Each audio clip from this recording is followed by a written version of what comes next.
If your spirit feels weary, remember the wind, water, and sand are here to uplift you. You are blessed, always. Greetings from Obi Nnukwu Chineke. Today, on this sacred Sunday and Ike Market Day in Igbo land, embrace the blessings of the wind, water, and sand.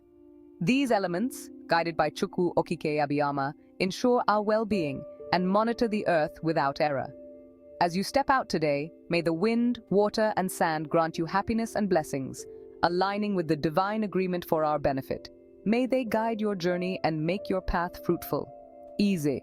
From this day forward, let the forces that sustain your very being destroy all obstacles against your prosperity and good living. Ise. May your presence and breath render powerless any adversities. By the wind, water, and sand we pray. Ise. Receive the light of prosperity in all your good deeds and flourish. By the wind, water, and sand we pray.